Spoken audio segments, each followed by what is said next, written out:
This week on the show, we have LLDB threading support now ready in NetBSD. We have a tutorial for you to have multiple IPSec VPN tunnels with FreeBSD. We cover a little bit the Netflix-optimized FreeBSD network stack that doubled on AMD EPYC performance. And we tell you about happy eyeballs with Unwind. AWS got FreeBSD ARM 12 support, OpenSSH U2F/FIDO support is here, and more in this week's episode of BSD Now.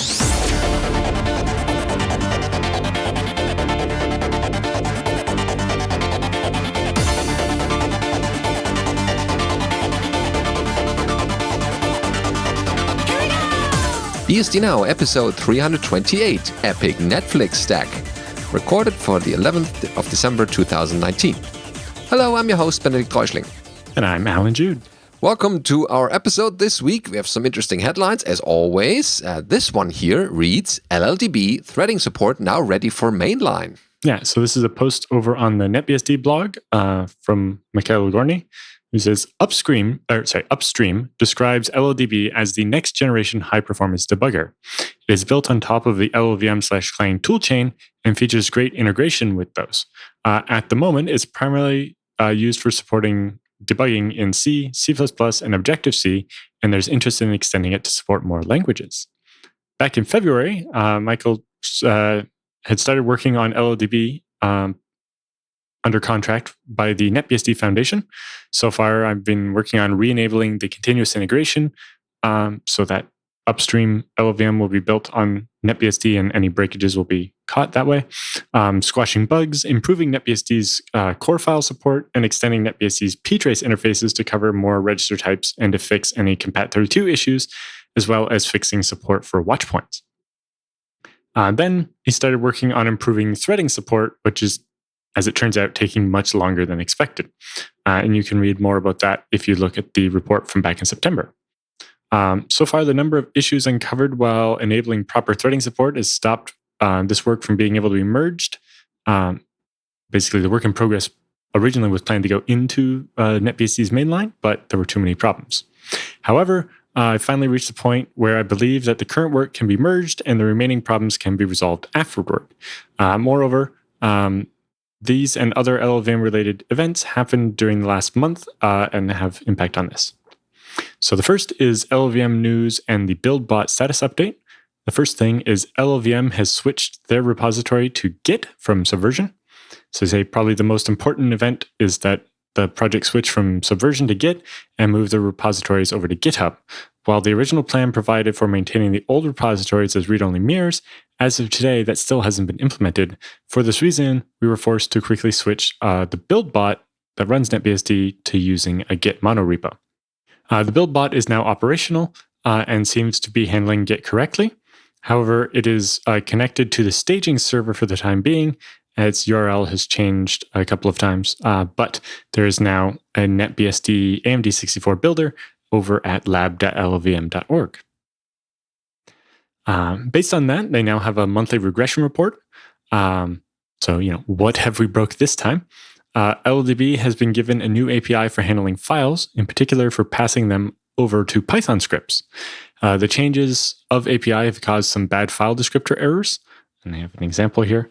He says he's been able to determine that the errors were produced by the flush method call invoked on a file descriptor referring to standard in.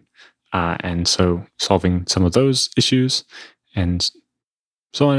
LLDB upstream was forced to reintroduce the readline module override that aims to prevent readline and libedit from being loaded into a single program simultaneously, as those two libraries basically do the same thing and do not get along. This module failed to build on NetBSD. I've discovered that the original was meant to be built only for Linux, and since the problem still doesn't affect other platforms, they've marked it Linux only again, and that should solve the problem. The lib unwind build has also changed to link using the C compiler rather than the C++ compiler. This caused some libc++ failures on NetBSD. The author has reverted the change now and is looking for a better way of resolving the problem. And finally, they've disabled OpenMP tests, which cause NetBSD to hang. While ideally we'd like to have the underlying kernel problem fixed, it's non-trivial, and the focus right now is getting LLDB working. There's also been work on LLD, the linker. So they've managed to rebase their LLD patches onto the newer code and finally committed the -z no GNU stack option. In the meantime, Camille, another NetBSD committer, has been working on finally resolving the long-standing impasse in LLD's design. He's working on a new NetBSD-specific front-end for LLD that would satisfy our system-wide linker requirements without modifying the standard driver used for other platforms. They say our recent work, especially the work on threading support, has required a number of fixes to the NetBSD kernel. These fixes were backported to the NetBSD 9 branch, but not to NetBSD 8. The 8 kernel used by the build bot was therefore suboptimal for testing, and therefore, with the 9.0 release coming soonish, they've switched the build bot to use the 9 beta. And then they have some other further work on LLDB threading work, including fixing register support. They've finished basic thread support, and they're working on the watchpoint support for multi-threaded programs. And they say, in summary, the current version of the patches fix approximately 47 test failures and cause approximately 4 new test failures and 2 hung tests. There are around 7 new flaky tests related to signals concurrent with breakpoints or watchpoints. Their future plans, the immediate goal is to investigate and resolve the test suite regressions related to upgrading to NetBSD 9.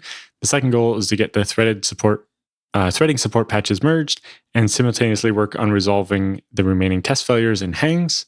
When that's done, I'd like to finally move on to the remaining to-do items, which are adding support for backtrace through a signal trampoline and extend support for libexec-info, unwind implementations like LLVM and non-GNU, and examine adding the CFI control flow integrity support to interfaces that need it to provide more stable backtraces, both in the kernel and user land.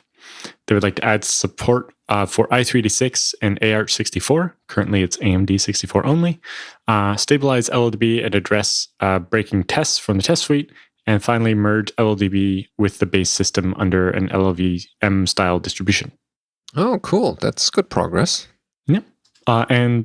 This work was sponsored by the nonprofit NetBSD Foundation. Any donations to help us continue funding projects and services in the open source community should go there. Yep, especially as the year comes to a close, they also might want to close their books. So donate as before the year runs out. To any of the BSD foundations, by the way. In our next item, we have a tutorial for you about multiple IPSec VPN tunnels with FreeBSD. So this is done in the classic style and totally ASCII writing, especially including the ASCII art down the bottom. But the introduction goes like this. The FreeBSD handbook describes an IPSec tunnel, a VPN tunnel, between 2 FreeBSD hosts, but it's also possible to have multiple 2 or more IPSec VPN tunnels created and running on a FreeBSD host. And how to implement and configure this is described in this document. So the requirement for you to have is that you have 3 locations. They call it, for simplification here, A, B, and C. They are connected with an IPSec VPN tunnels using FreeBSD. They use 11.3 release, but I guess newer releases will also work. Yeah, I don't know that there's a big difference in the IPSec stuff between 11 and 12. 12 might have some performance enhancements, but it wouldn't be anything. I don't think it would be anything that would change the instructions.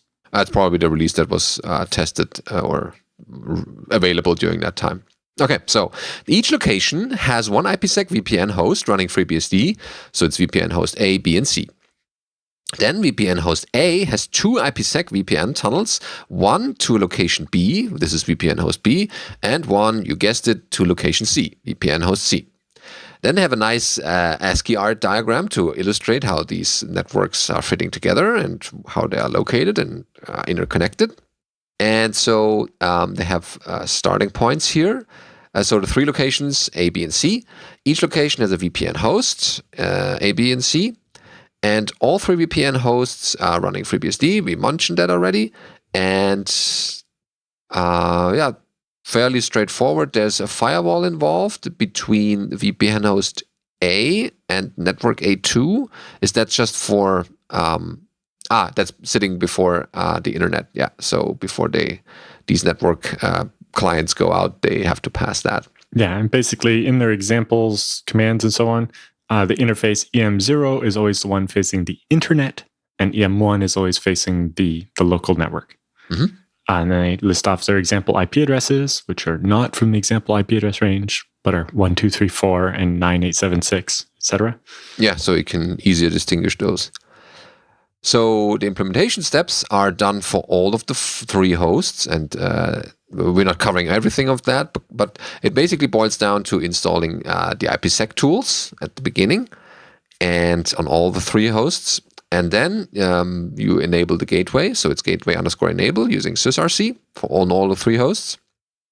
Then on the 3 VPN hosts, you enable IPSec and Raccoon, that's what they're using. In rc.conf, using IPSec_enable equals yes, IPSec program, the path to the set key program, it's user local sbin set key. The IPSec file is in user local etc raccoon setkey.conf, and raccoon enable equals yes.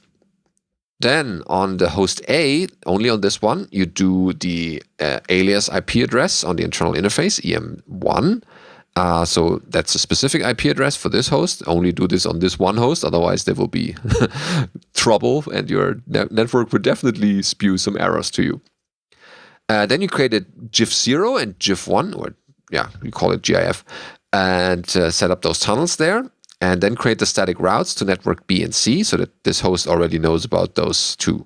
Then you basically do the same for host B with a different address, of course, and the same interfaces. And also add the static routes to networks A1 and A2. And then you continue this on host C to connect this to hosts and networks B and C. They have plenty of output here, so they also show the necessary config parts for the raccoon.conf and what needs to be in the files specifically with the IP addresses. They're very specific, so when you're going through this how-to, don't type everything as it is because it's specific to that network. Unless you have the similar network at home or wherever you implement this. So be a bit careful. Yeah, these are real internet routable IPs, so don't use the 1234 don't use that. But yeah, this way you're forced to replace them rather than just use whatever they put in the tutorial. And don't get confused on which host you're running these things, because it involves 3 hosts and 3 networks, so that might be a bit confusing. But so far, it's pretty straightforward. In like 13 or 14 steps, you get to where you want to be in your multiple IPSec VPN. This is pretty standard if you have like a head office and 2 remote offices or something like that.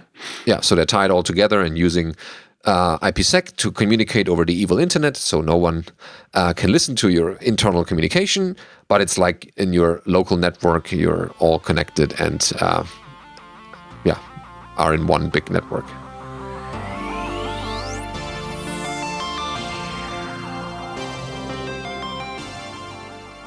So next up, we have Phoronix has picked up Drew Gallatin's talk from EuroBSDCon and says Netflix has optimized FreeBSD's network stack to more than double the throughput on an AMD EPYC. So Drew Gallatin of Netflix presented at the recent EuroBSDCon 2019. The videos for that are on YouTube now. We covered that a couple of weeks ago. In Norway, on the company's network stack optimizations that they did to FreeBSD.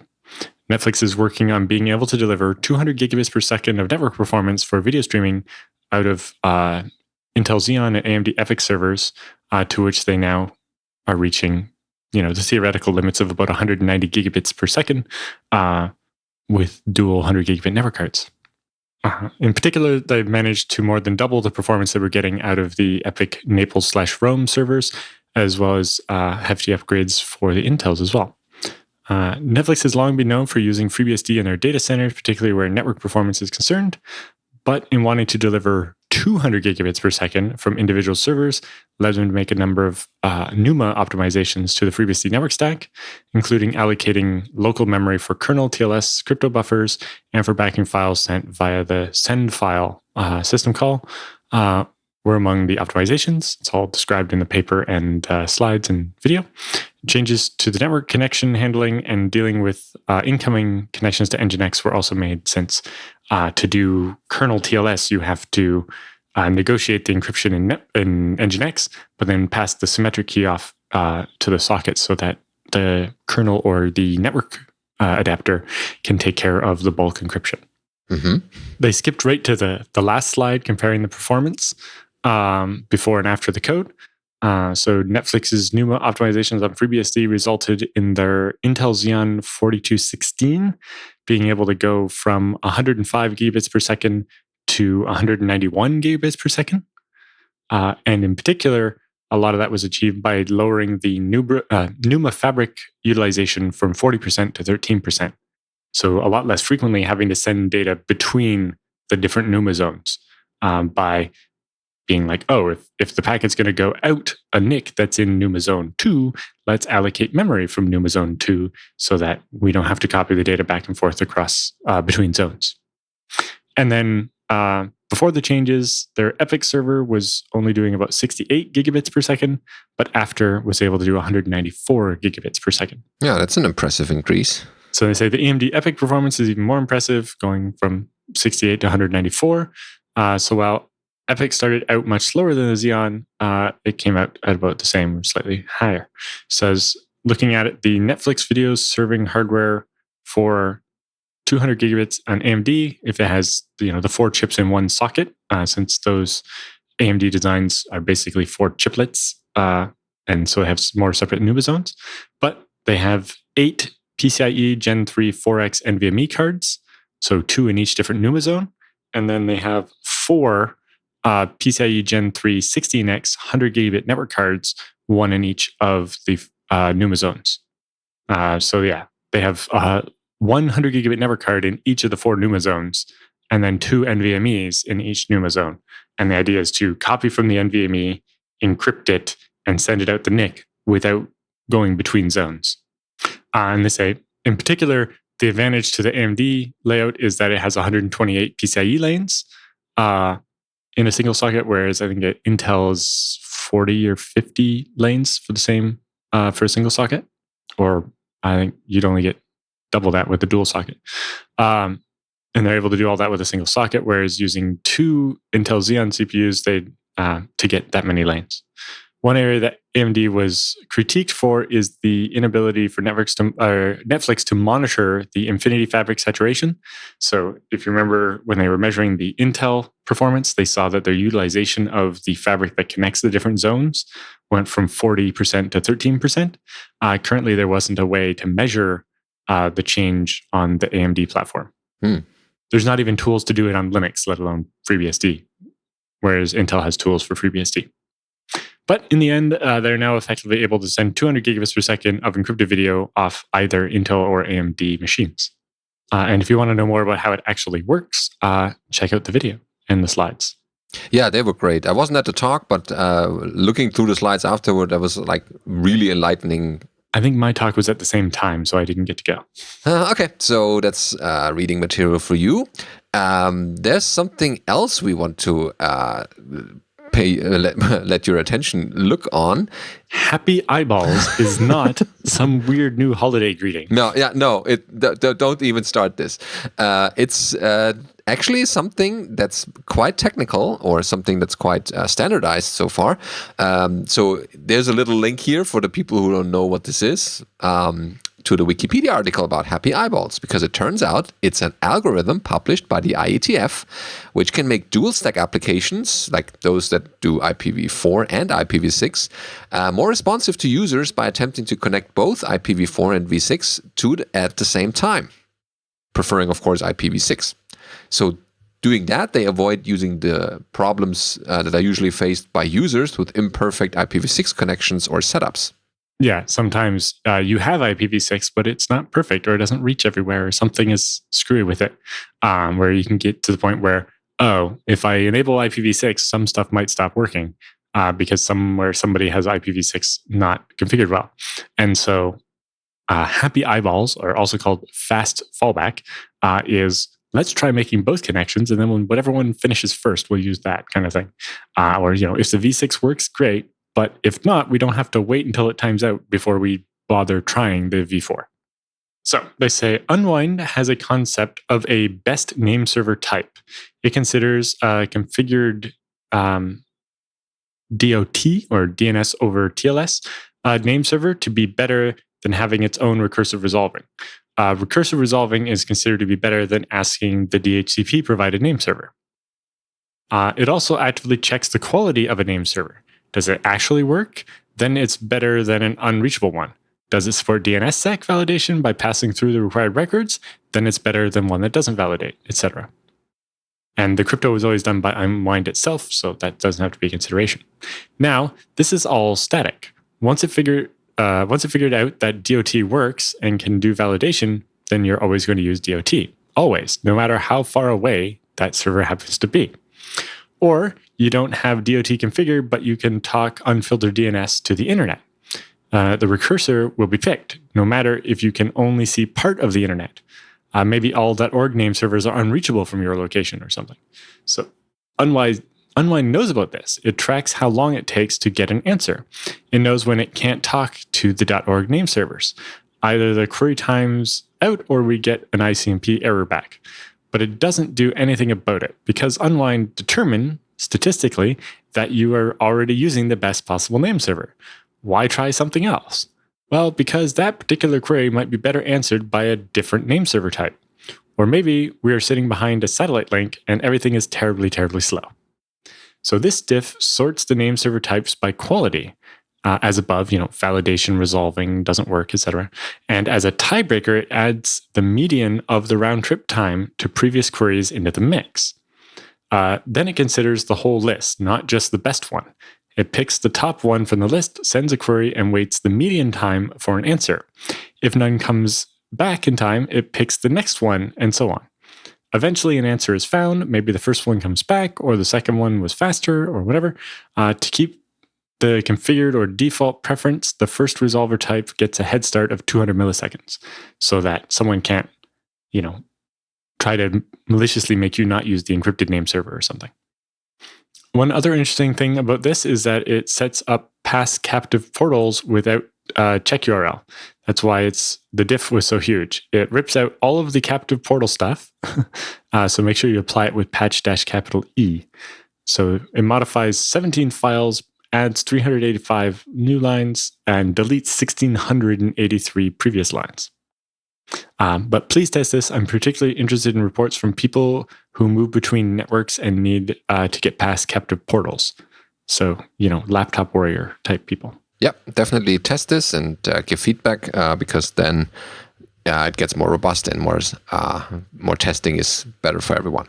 But yes, having your local resolver be able to pick some of this stuff and consider more factors when deciding what is the best name server could be quite interesting and improve your experience, which is what Happy Eyeballs is all about, keeping the user happy and making their internet feel fast. That's what we all want. All right, speaking of the internet and fast, we have something along the lines like this because on Amazon AWS, there is now FreeBSD ARM 12 images available. Amazon has launched a new set of hardware, basically instance types that run on the ARM architecture rather than the x86 architecture. And FreeBSD with ZFS is available, so you can just click here and deploy FreeBSD 12.1 to one of their ARM machines. And A1.medium is 2.5 cents per hour. Oh, yeah. So medium means that it's 2 gigabytes of memory, 1 virtual CPU core, and EBS storage, and the networking is up to 10 gigabits. So an A1.medium has 2 gigabytes of memory, 1 core, like you were saying, and up to 10 gigabits of network, whereas a large has 4 gigs of memory and 2 cores. Extra large is 8 gigs and 4 cores. 2X large is 16 gigs and 8 cores. And the 4X large is 32 gigs and 16 cores. And all of these are available only with EBS storage. So they don't have local ephemeral storage. Okay, good to know about these. Refund policy. This is a free product. Yeah, important. Yeah. It comes with a license. So if anybody actually tries that out, do let us know how it goes. Yeah, or what you're using it for, like developing a product for an actual ARM box or just playing around with the architecture. Would be interesting to hear about this. At that price, it might even be worth it just to compile packages for your Raspberry Pi. Yeah, oh yeah, better than doing it on the Pi itself. Especially the older ones. Hours and hours and days pass. Been there, done that. So yeah, maybe help yourself a little bit with AWS and do the compile there. Next up, we also have an interesting thing from the OpenSSH camp because they have U2F/FIDO support in base now. Yep, so this is a post from Damian Miller to the tech mailing list saying, "Hi, I just committed all the dependencies for OpenBSD security key or U2F support to base and tweaked OpenSSH to use them directly. This means there will be no additional configuration hoops to jump through to use U2F or FIDO2 security keys in OpenBSD. So hardware-based keys can be generated using SSH keygen with the type ECDSA-SK for security key, or ED25519-SK if your token supports that. Many tokens require to be touched or tapped to confirm this step, since they want to enroll your fingerprint or whatever. You'll get a public-private key pair back as usual, except in this case, the private key file does not contain a highly sensitive private key, but instead holds a key handle that is basically used to identify the key on the security token, and then derives a real private key at signing time. So stealing a copy of the private key file without also stealing the physical security key, or at least having access to it, would not give the attacker anything. Once you have generated a key, you can use it normally. I add it to an agent, copy it to your destination's authorized keys file, assuming that they're using a version that can do that. At authentication time, you will be prompted to tap your security key to confirm the signature operation. This makes theft of access attacks against security keys more difficult too, since the security key won't just answer, you have to tap it. So that means someone can't get your key to authorize them without you tapping it. If you get asked to tap it when you weren't expecting it, something hinky is going on. But he does say, please test this thoroughly. It's a big change, and we definitely want it right before it goes into the next release. And then your little security tokens become even more important and increase security at the same time. Mm-hmm. It'd be nice to see if this will make it into SSH Portable or whatever, and possibly become a thing on FreeBSD as well. Oh, yes. Yeah. So we can have our keys with us on the keychain. Beastie Bits. We have interesting Beastie Bits for you this week. Dragonfly got some Virg.io fixes, the LAN-scan issue with Google Cloud. Yeah, so this is a change to the Virg.io driver on Dragonfly BSD. Specifically, cam will return camdev not there instead of cam select timeout when translating a Virg.io SCSI bad target. So when you try to access a Virg.io device that's not there, it'll be like a device that's not there instead of saying that device was just too slow. And fixed a LAN-scan issue where Google Cloud VMs that would cause the entire device to be dropped when it was trying to scan. Again, the cam cell timeout on a specific LUN would then raise a peripheral error, which would then say, oh, the device has gone away, and we would drop the whole device, when really it was just that something wasn't there. Okay, so that's fixed, and people can use this now properly. Then we have an article about really fast Markov chains in roughly 20 lines of shell, grep, cut, and AWK or awk. And so some people are like, oh, Markov chains, isn't that the stuff from theoretical computer science? Well, yes, but it can has its uses, as people say. So let's look at this more closely.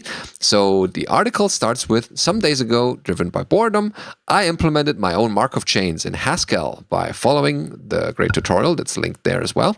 Markov chains can be a way of implementing really fun, dumb group chatbots that can generate new random messages that sound realistic based on the previous history of the chat.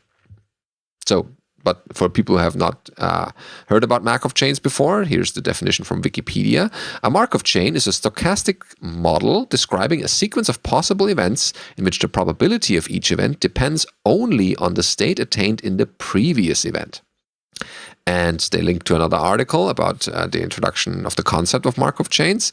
In the case of a group chatbot, each state or node of the graph is one of the words that was previously sent in the messages, and each probability of transition towards another state or word is based on the frequency of the first word, transitioning the source state, and being followed by the second one, the transition's destination state. So basically, how often so when we've said a word and we want to pick what words come after it, what words have we seen statistically are most common coming after the first word? So after coding a simple Markov chain on words in Haskell, they've noticed that it was really slow and resource intensive, even on a few thousand of messages. This was because the model was calculated by summing the frequency of word pairs, and it was kept in memory inside a data.map structure. Although the Haskell implementation can get much faster if optimized, their friend Francesco showed him the amazing implementation of Markov chains on words made in plain shell and awk in roughly 20 lines of code. So the Markov.sh has basically, his project is split into programs. The first one, markfeed.awk, is a really simple awk program that separates words on a line into pairs of words separated line by line.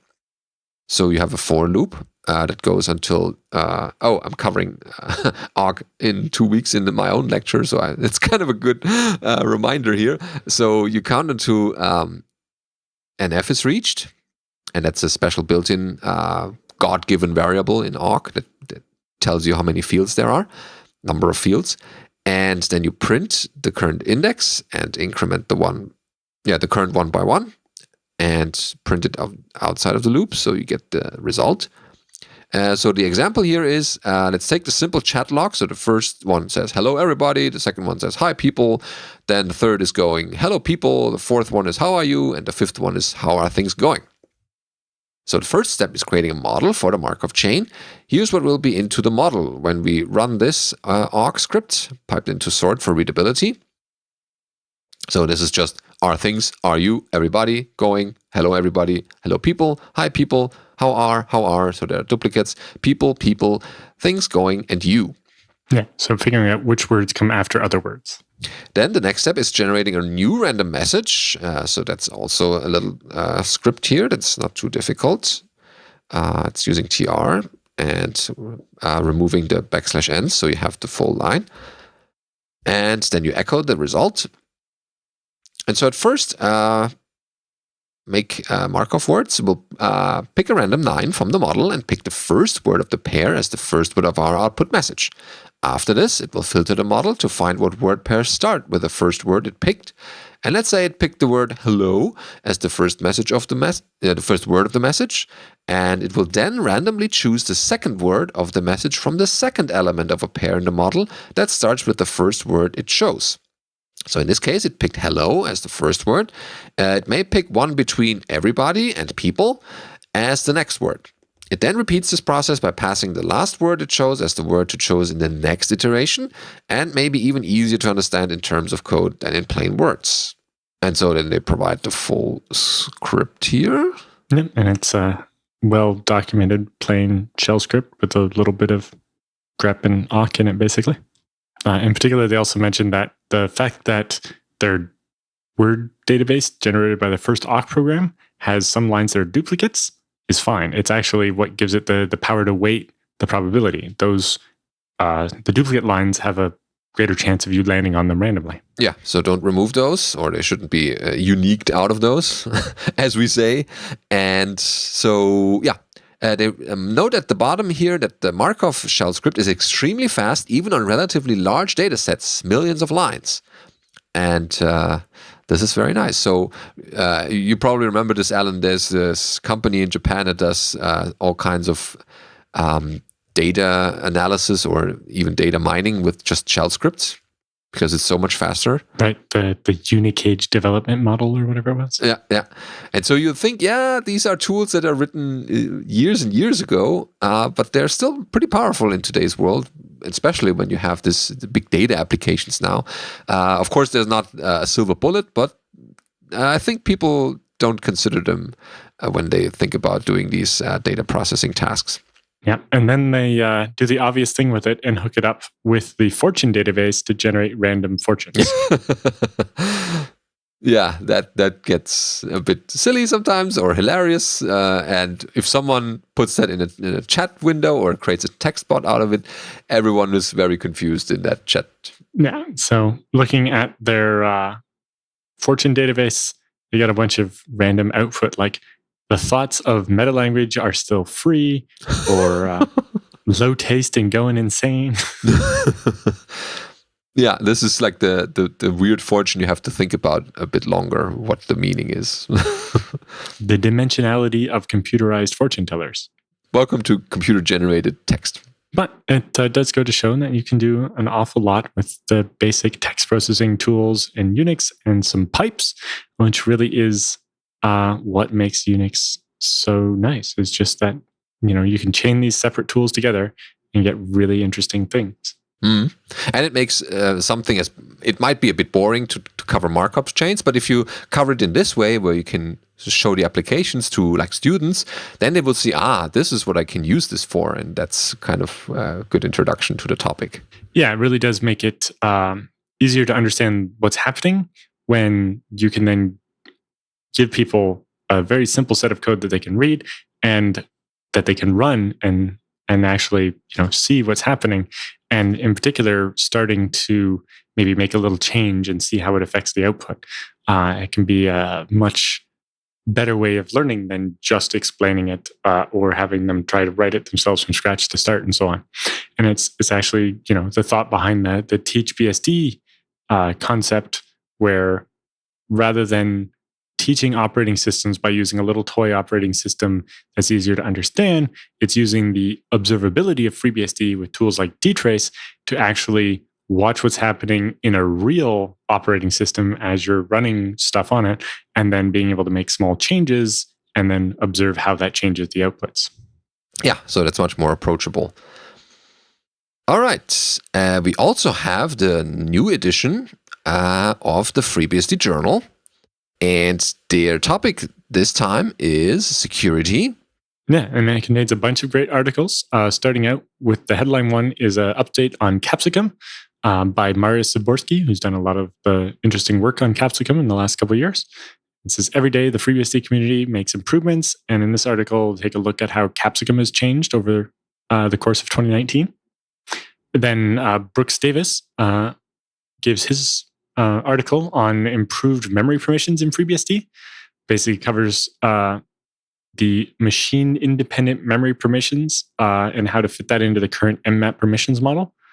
It's kind of relates to that WXRX stuff we were talking about recently, and a bunch of other interesting stuff. Brooks is working on the Cherry BSD project and implementing memory safety in hardware, and so he's definitely the right person to be talking to about this stuff.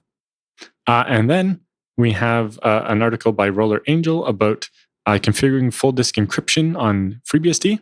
While there are multiple ways to configure full disk encryption on FreeBSD, this article covers one method which provides an easy route to follow and get started using FreeBSD's full disk encryption system, Geli. And then, because it happened to fit the theme and was an interesting way to get BSD Now into the FreeBSD journal, they actually have a transcript of the interview Chris Moore and I did with Powell Dodek back in 2014 from BSD Now episode 62, which, as you can imagine, was quite a while ago now. I think that one was in Bulgaria. Yeah, could be. We did that in Bulgaria in the coat check room at the conference venue. But it's a really good interview, both about the original porting of ZFS to FreeBSD and about the security appliance that Pavel has built. There's also the Foundation newsletter from John Baldwin, a great letters column from Michael W. Lucas, where people wrote in a letter and he responded. Conference reports from CODSCUP from Benedict, a report for VBSDCon from Brad Alexander, and a report on EuroBSDCon from Chris Arowana, and the event calendar for upcoming stuff by Ann Dickinson. Yeah, so as we keep mentioning, the journal is free, so you don't have to pay anymore for getting the issue. So we encourage you to download it and read it. And if you're interested in becoming an author, maybe you have a how-to or an interesting story about the BSD, then get in touch. There's information in there how to reach the journal makers. Yeah, it turns out it's really easy. You write some text and they make it look pretty and put all the pictures in and stuff. You don't even have to do the craziness. Yeah, you supply the text, they provide the nicely rendered article. Then next up, we have a little fundraiser here for Beehive. This is done by Dexter, of course. Dexter is raising money to complete the VirtuFS 9P support in Beehive for FreeBSD and eventually Illumos, which is, as he writes, the groundwork for Windows WSL2-like support for seamless virtual machine integration. And basically, it would be allowing you to mount stuff in the virtual machine so that you can move files basically back and forth easily. Mm-hmm. And if you want to know more about this, there's info at bsdfund.org. And then last, we have some interesting work out of OpenBSD. Yes.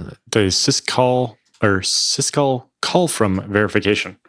So the following changes only permit system calls to be made from address ranges in the process which system calls are expected from. So the idea is here, if you manage to upload exploit code containing a raw system call sequence and instructions and protect it with not writable but executable, that same block, such a system call will not succeed, but the process will be killed. This obliges the attacker to use the libc system call stubs, which in some circumstances are difficult to find due to libc being randomly linked at boot, so it's never in the same place. So this is accomplished by adding one extra condition to the fast path of the syscall not on a writable page check. For static binaries, the valid regions are the base program's text segment and the signal trampoline page. For dynamic binaries, valid ranges are ld.so's text segment and the signal trampoline, and then the libc.so text segment, and of course the main program's text. Unfortunately, our current Go build model hasn't followed Solaris and macOS approach yet of calling libc stubs and uses the inappropriate embed the system calls directly method. So for now, we'll need to authorize the main program text as well. A comment in execelf.c explains this. If Go is adapted to call library-based system call stubs on OpenBSD as well, this problem will then go away. There may be other environments creating raw system calls. I'm guessing we'll need to find them as time goes by and hope that we can repair those as well. The kernel performs most of the syscall allowed registrations, but the permission for libc is done by ld.so once it randomly maps libc into the address space. This is the purpose of the new msyscall. So procmap has been updated to show the syscall regions with the E flag and the stack regions with the capital S flag. So when you run procmap on a process, you can see which areas are allowed to make system calls. Okay. This diff does break the ABI, so ld.so depends on a new kernel system call, msyscall. So you'll need to run a current kernel first, which contains a dummy version, and then after that, you'll be able to compile and use the new versions. Okay, so people need to be aware of that, but yeah. Yeah, and the i386 version of ld.so uses custom code library loading and hasn't actually been tested yet. So be careful with that as well. Then we thought, well, with the upcoming holidays, people might have a bit of time to tune their FreeBSD installation a little bit or add some more stuff they haven't done before. So we are having a link here to the FreeBSD forums, especially to their how-to section that has a couple of great articles that users have provided there and have updated. And so you find articles like how to set up a FreeBSD desktop from scratch, or how to create a Debian Linux jail on FreeBSD. So there's a couple of cool things in there. And yeah, if you have some time, maybe try some of these, and maybe you have some cool new thing that you didn't know how to do before. Yep, they also have one on here on how to load the i915 graphics drivers, including how to see which model of Intel graphics adapter your computer comes with, depending on what type of processor you have. And the tutorial explains how to run the drivers and all that stuff. Yeah, so they're very in-depth, and they even have the syntax highlighting, so you can really distinguish between commands that you need to type in or stuff that is just explanatory. And they have quite a few of these how-tos and FAQs. So yeah, so some might be a bit outdated, but definitely check them out and try. Well, there's a lot of pretty new ones in here, including managing photography the Unix way, setting up a RabbitMQ cluster on FreeBSD containers, automating transmission, the torrent client to use a VPN while everything else uses your normal connection. A bunch of tutorials on doing like FFmpeg or adding subtitles to a video.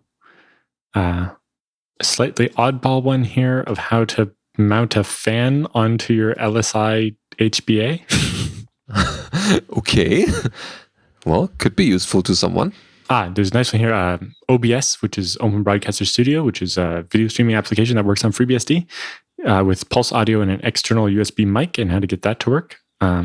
That's interesting. It's the kind of thing we would use to stream video, live video to YouTube or Twitch or anything from FreeBSD, which you can, if your user group is having a meeting and you want to stream from FreeBSD, then that tutorial might be useful.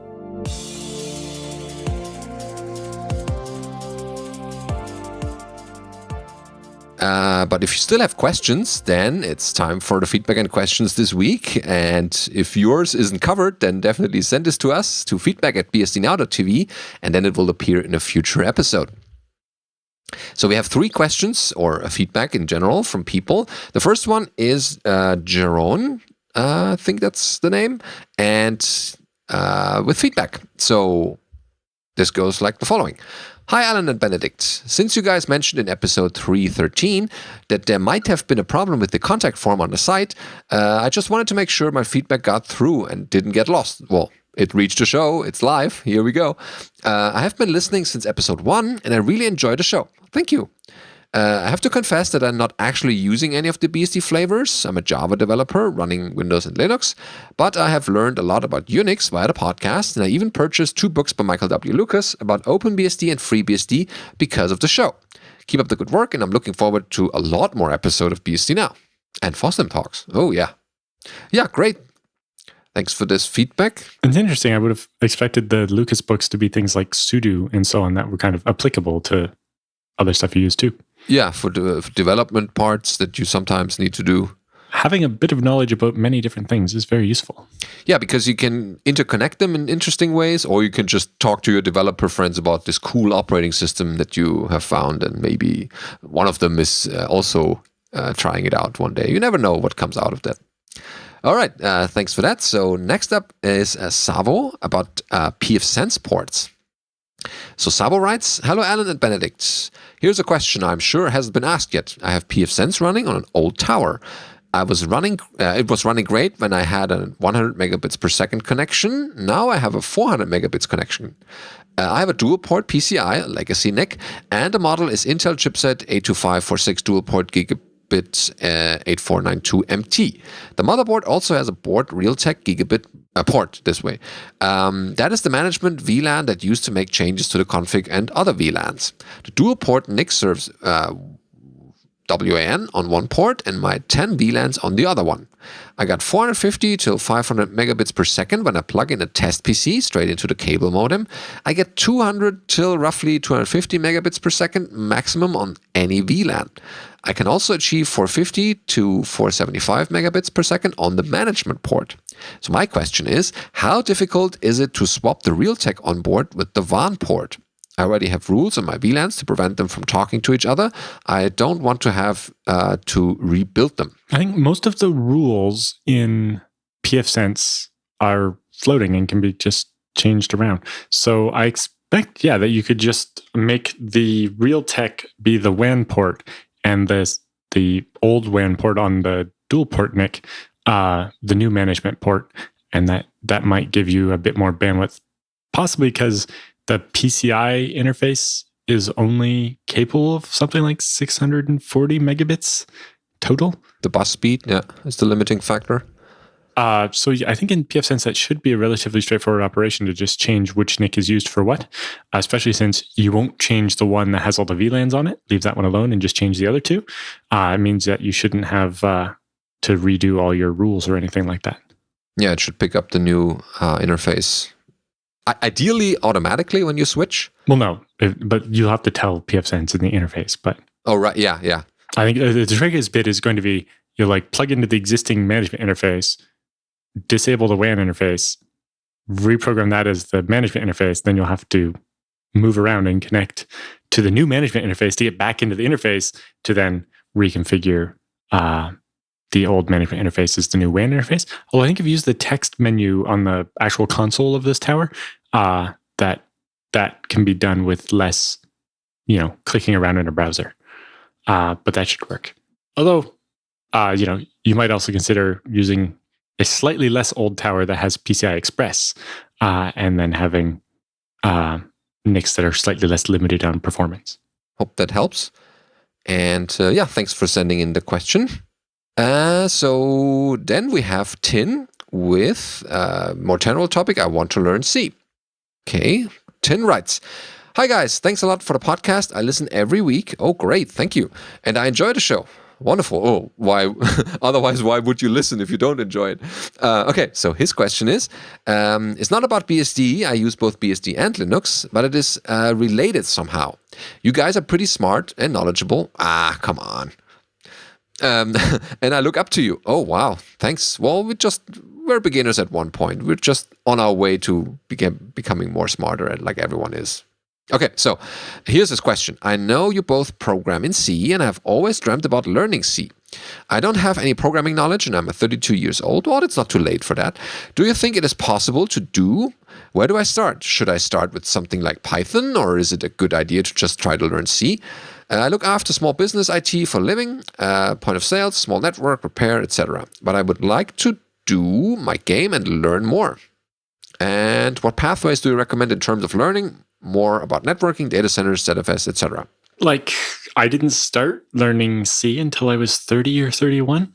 So that part's definitely doable. I know I had started dabbling with programming before that, but that's not that big of a deal. So you're really beginner. He hasn't any programming knowledge. I got into C via other languages. I'm not sure which path is the best. There might be more approachable learning sources starting with something like Python than trying to go straight to C. But, if you only really want to learn C, then it might make sense to try to go straight there. But if you're just interested in programming in general, Python will probably get you to the point where you're actually building useful tools for yourself or for your small IT stuff more quickly. And that might make it more rewarding, which will get you to keep at it longer and so on. The one resource I had recommended when I replied to this email last week was there's a website called Code in Game, CODIN Game, which has these little puzzles that you can solve. And it supports like 10 or 15 different languages. So you can, do it in Python or Java or C or Perl or whatever. And so like one of the puzzles is this spaceship is coming down and is going to zap all these mountains. And if you don't do it right, then you'll crash into the mountain. And so you get input on standard in, and you have to, make decisions with it, and then put output on standard out to fire the laser to try to, knock down the mountains instead of crashing into them or whatever.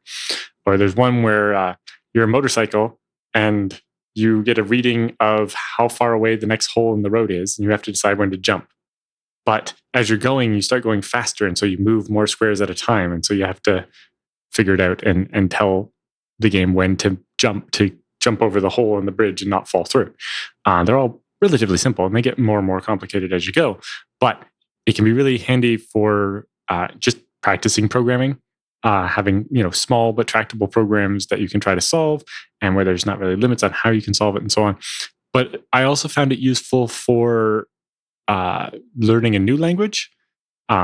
It's like, well, I know how to do it in one of the other languages that's supported. So first I'll solve the problem in the other language and prove that I have a working solution. So now I have the kind of the program flow or the algorithm or the pseudocode in my head based on I already wrote it in PHP or whatever. Now I'm going to try to solve it in this new language that I'm less familiar with. But it'll be easier because I already know a solution that works. And I just have to rewrap my brain around this other programming language. So most of these things are, if you're a beginner, concepts that you have to learn. So what's a variable versus a constant? What's a loop, and how do these different loops work? Because if you have those down, they don't change very much between programming languages. And if you know a couple of these loops, then you can transfer this knowledge or this concept into other programming languages. So you can start with some other easier language. Yeah, like, if you look at stuff like Perl and PHP and even Java, in the end, the if statement looks about the same as it does in C. They're basically all modeled off of what C came up with. And so, yeah, experience with any programming language is still going to be a leg up on some other programming language. Yeah, and there's plenty of ways to learn nowadays. If books aren't your thing, then look on YouTube, or many of the universities have some free programming courses available, and just shop around. If maybe a book doesn't work for you, or that one book that everyone recommends is not your type, then look for something else. Then there's plenty of books around that have that explain concepts differently. And if you don't understand something, don't give up. There's plenty of good explanations in other books, or maybe this one chapter is badly written in your case, or in your example maybe, or you don't understand too much, then look in some other source. There's plenty of stuff to explain, and there's different ways to learn. So find the thing that works for you. And maybe try learning with someone else, because that's more fun, and you can explain concepts to each other or try out different things. And that's one way of it still keeps you motivated, and you can show your results to someone else. That's kind of rewarding. Yeah, or pair programming, or again, that coding game thing can be interesting for that, because if you both tackle the same challenge, you can go away separately, come up with your solutions, and then compare them and see who got the higher score. But then also maybe looking at each other's code and being like, oh, I would have done this slightly differently, but use combine the two and maybe even come up with a better solution. There's lots of interesting games in there. Yeah, so hopefully we gave you a couple of pointers, as we programmers say. Definitely reach out if you have more problems or get stuck somewhere. Then we'll try to steer you if you have a concrete question about, what's a function, or I don't know, what's a function pointer or something. That's a more advanced concept, but it's not too late to learn this even at a later time in your life. Okay, so thanks for these questions, and that pretty much wraps up this episode for today. Thank you all for listening in, and hope to get you tuning us in next time. See you next time.